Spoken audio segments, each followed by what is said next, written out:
Hey everyone, this is the Hot Revenge community. Ready to hear a brand new intense story? Then get comfortable, because we're starting. The story will be told from the perspective of the main female character. The temperature had plunged to -15 degrees. I was 19 years old and certain that this cold would be the death of me.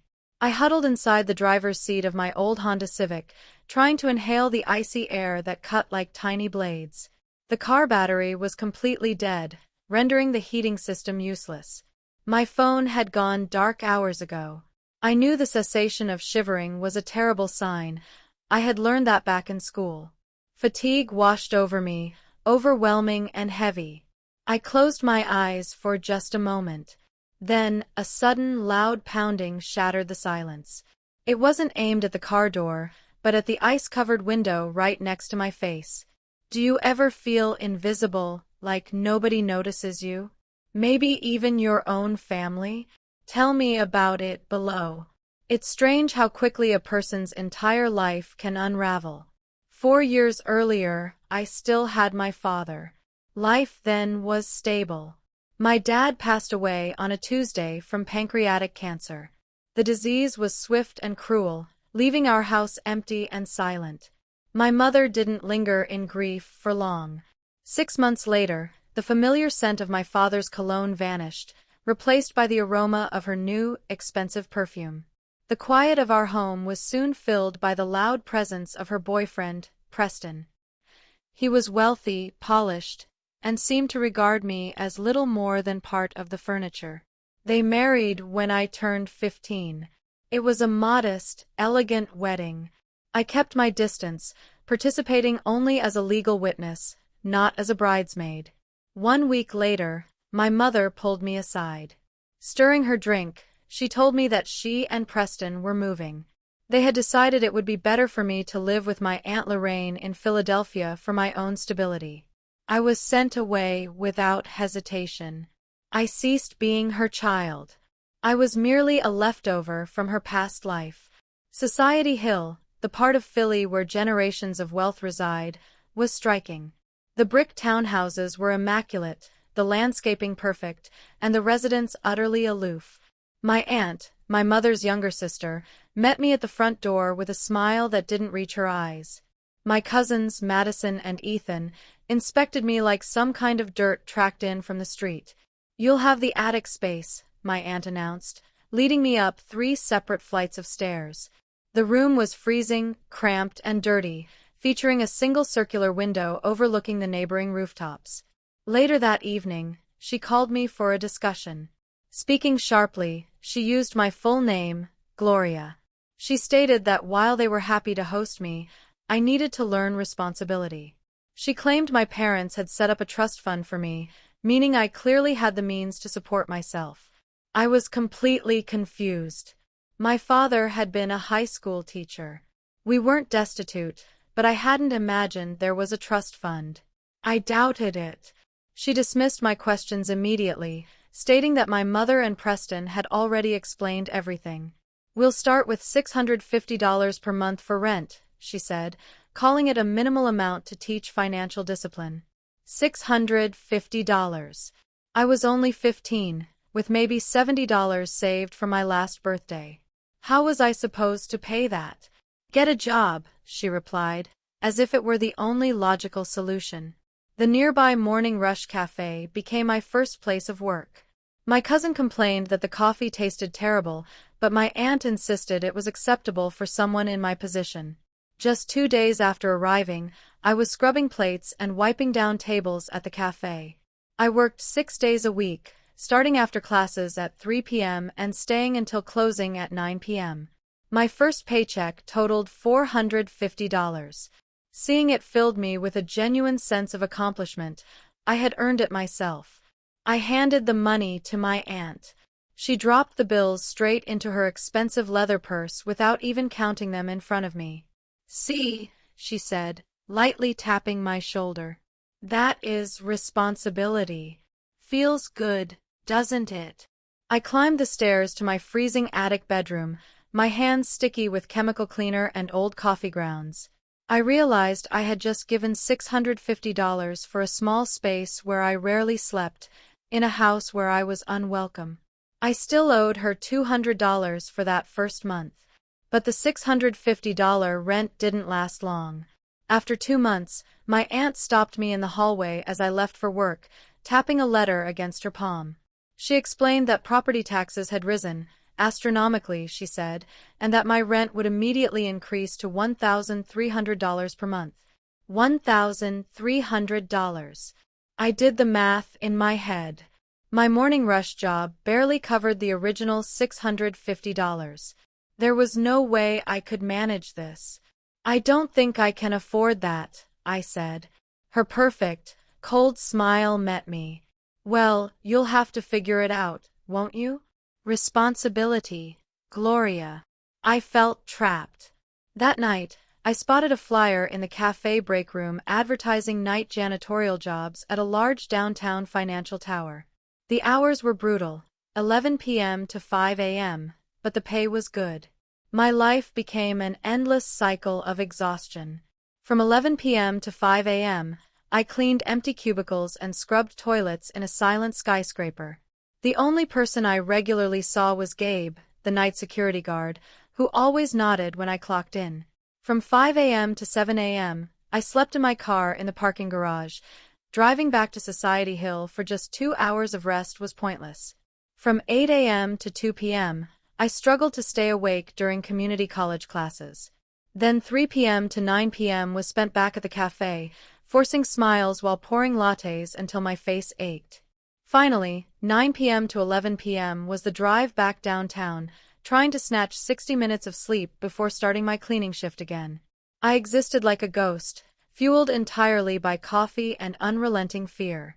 The only time my family saw me was when they deliberately came to the cafe, usually to remind me of my failures. My cousins began bringing their private school friends, and taunting me became their favorite pastime.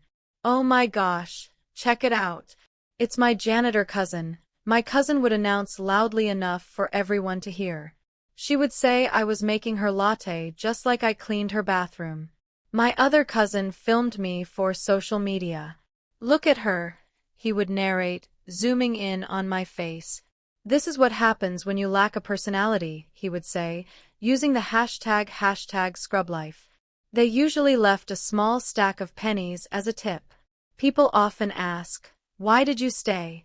Why did you allow that treatment? It's a fair question, but you have to understand, you're not just dealing with abuse. You're also carrying a deep sense of guilt. I felt indebted to them. I was living in their perfect home, using their expensive utilities. I was the child whose parents had died, leaving others to clean up the mess. I believed I was a burden. When someone tells you that every single day through 1,000 subtle acts, you eventually accept it as truth. It becomes a prison without bars. Psychologists call it learned helplessness. You become so convinced of your powerlessness and lack of options that you stop searching for a way out, even when one is obvious. I wasn't living. I was merely surviving.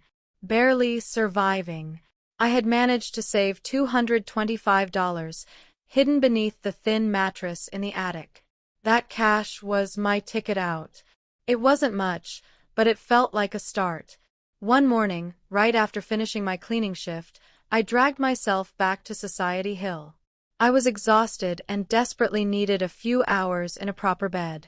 I climbed the stairs to my room, opened the door and froze. The room had been completely ransacked. My mattress was overturned. The small container where I kept my jewelry was empty. The $225 was gone. Immediately, I knew my cousin was responsible. I went downstairs to confront her. She was applying makeup at the kitchen counter, looking bored. I have no idea what you're talking about, she said without looking at me. Maybe you just misplaced it. You seem so stressed lately.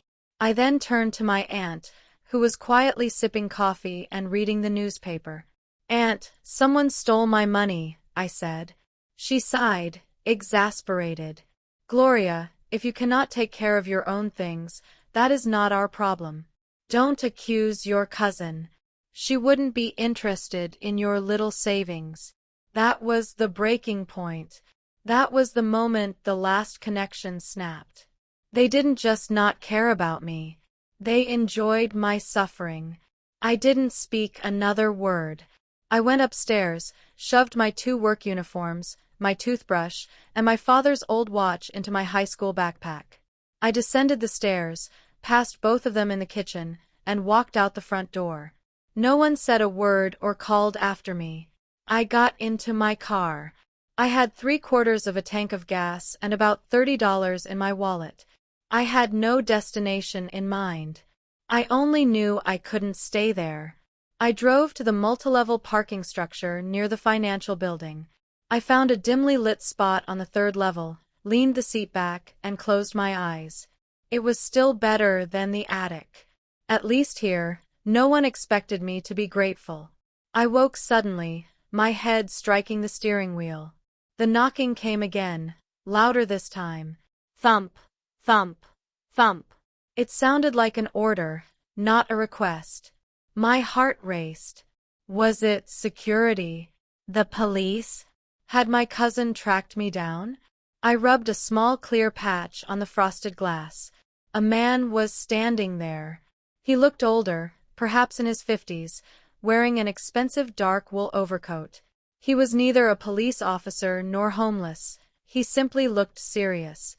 Then I recognized him. It was the man from the black SUV I had sometimes seen parked across from the financial tower, silently watching. I had always assumed he was a high-level executive working late, or perhaps part of the building's private security. My blood ran cold. He was probably why Gabe, the night guard, had been so nervous recently. I stared, terrified, my thoughts racing. What did he want? He didn't shout or appear angry. He simply met my eyes through the tiny glass and spoke. His voice was muffled but clear. Gloria. How did he know my name? I fumbled with the lock, opening the car door a few inches. The -15 degrees air hit my face, making me gasp. Who are you? My voice was weak. He didn't step back. My name is Marcus. I am your uncle. I didn't have an Uncle Marcus. My dad was an only child. I am your father's brother, he said, impatience in his tone. We cannot waste time. Your father would never forgive me if I let you freeze to death. Let's go. My father. He had emphasized that word. I couldn't process what was happening. Was the cold making me hallucinate? But he was real, extending a gloved hand toward me. I had no options left. I could freeze here, or I could go with this stranger claiming to be my uncle. I grabbed my backpack and stumbled out of the Civic. My legs were numb, nearly collapsing. He caught my elbow, his grip surprisingly strong, and guided me toward the enormous glass entrance of the financial building I cleaned every night. My shift doesn't start for 4 hours, I mumbled. You don't work here anymore, he said gently. He avoided the main door, instead leading me to a small unmarked side entrance I had always assumed was for maintenance. He didn't need a key card. He pulled out a heavy vintage brass key, turned it, and opened the door. We didn't enter the usual lobby. Instead, we stepped into a private elevator area finished with marble and dark wood. He pressed the button. The elevator doors opened to reveal only one button, PH, for penthouse. He pressed it. The elevator moved quickly and silently, passing cubicles on the 10th and 11th floors, then executive offices on the 12th, areas I had never touched. The elevator continued higher than the building appeared to go. The doors opened directly into a living space. It wasn't merely an apartment, it was massive, covering the entire top floor. Huge windows displayed the city lights of Philadelphia below. The air was warm, carrying the sense of coffee and old books. I stood there, backpack on, melting snow onto the polished floor. Come in, Gloria, my uncle said, closing the elevator doors. We have much to discuss. I sat on the leather sofa he pointed to. It cost more than my car. He went to a bar and returned with 2 glasses of water. My hands shook so much I spilled some. I own this building, Gloria, he said, gazing at the city below. I own the parking garage where you slept. I own the company you cleaned for, and the coffee shop where you worked. I stared at him, stunned. Why? Why would you let me do that? Because your father made me promise, he said softly. He picked up a framed photograph from a shelf, wiped the dust from it, and held it out to me. The picture showed 2 skinny, smiling teenagers leaning against a broken-down van. The goofy one was my dad. The serious one was Marcus. I am your father's older brother, he explained. My dad was an only child, I whispered. That's what your mother told you, my uncle replied, his voice sharpening. She told everyone that after he died, it made things easier. Your mother hated our family. We were poor. We reminded her of where your father came from. He pointed to the van. That was our home for 2 years. We slept in cars. We lived off gas station food. Your father worked hard. He earned scholarships. He became a teacher. He met your mother and built a respectable life. I chose a different path. He gestured around the penthouse. I started with 1 laundromat. Your dad co-signed the loan. He gave me every dollar he had. We built all of this together. This building is just as much his as it is mine. My dad, I said slowly. A businessman? Then why did you let me scrub toilets if this was his? That was the strategy, he said. Your father's strategy. He was proud, but he was afraid. He worried you had your mother's weakness. He feared that if you were handed everything, you wouldn't learn how to fight. He made me promise not to give you the inheritance. I had to test you. I had to see if you had his strength. He walked over to a wall of monitors and turned them on. My stomach dropped. It was me. Dozens of clips. Me mopping floors at 3 a.m., me smiling at the coffee shop while my cousins mocked me. Me asleep in my car. Me crying just hours earlier. I watched you every night, he said heavily. The black SUV was my security team. They followed you. They made sure you were safe. You watched me, I said, feeling sick. You watched me freeze. It was the hardest thing I've ever done, he snapped, turning to face me. I saw the pain in his eyes. This wasn't a cruel test from a cold man. It was a promise made to a dead brother. He was trapped between honoring my father's words and watching me suffer. I didn't know when to stop, he admitted, his voice breaking. Your father said I would know. He said, let her bend, but don't let her break. But last night, at -15, that was breaking. I couldn't keep the promise if it meant his daughter died. He would never forgive me. And neither would I. I'm sorry, Gloria, he said quietly. I let it go too far. But your father would be proud. You didn't break. You passed his impossible test. I felt dizzy. My dad, the algebra teacher, had built this empire. I don't even know what to say, I whispered. Your father did this, I said. He was the brains. And I was the muscle, my uncle corrected. He saw patterns. I just made deals. The coffee shop was his idea. He said people would pay $5 for coffee if it made them feel successful. I thought he was crazy. He wasn't. He turned serious. This penthouse is yours. It always was. This building, the properties, everything, it's all part of a trust your father created. I was only the gatekeeper. But my mom and my aunt, I said. What did they say? My uncle asked, his voice cold. They said my dad was just a high school teacher. That he left me nothing. Of course they did. my uncle replied. Your aunt is your mother's sister. She hated me and your father from the moment they married. She was furious your mother married a poor kid.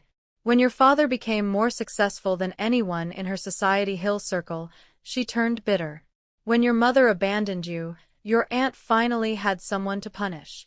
She knew your father was successful, she just didn't know how successful. That was his plan. Stay quiet. Stay humble. He looked at me steadily. Your life there is over, Gloria. The test is finished. Now the work begins. Your father wanted to give you a legacy. Tomorrow, you're not cleaning. You're learning how to run this building. He pointed at the screens. I saw you balance the books at the laundromat. I saw you manage inventory at the coffee shop. You have his mind for numbers. You're a natural. I don't know how to run a business, I whispered. Neither did we, he said. But you know how to survive. You know how to work. You know how to recognize lies. I can teach you the rest. He walked to the desk and pulled out a set of modern keys on a heavy keychain. These are yours, he said, placing them in my hand. The penthouse, the car in the private garage, your father's office downstairs. It's been waiting for you. I closed my fingers around the keys. This wasn't charity. This was a graduation. I had survived the test. I was the heir. I spent the first week learning the business. I studied my father's notes. I learned who he really was, a quiet genius. My first official decision wasn't dramatic. It was a phone call. Gabe, I told my uncle, thinking of the night guard. I want to do something for him. What's the plan? My uncle asked. He's worked nights for 15 years. His daughter is starting college. I want an education trust for her. He gets a raise and a full-time day shift with benefits. He earned it. My uncle smiled. Your father would approve. It's done. When I told Gabe, he just stared at me with tear-filled eyes. He didn't speak. He pulled me into a tight hug that smelled like coffee. In that moment, I didn't feel rich. I felt useful. I finally understood the difference. When I look back now, from that frozen car to this penthouse, I know my story is a letter to anyone who has ever felt like they were on the outside. This is for you, the one who feels excluded, the one who gives while others take, the one who goes unseen, the one labeled too quiet or too much, the scapegoat, the black sheep. Listen to me. They do not define your worth. You are not invisible because they ignore you. You are not a burden. You are a resource they were too blind to value. Your strength, your resilience, the kindness you protected, those are your superpowers. Stop waiting for their invitation. Go build your own table. And when you do, save seats only for the ones who saw your value when you were still standing outside.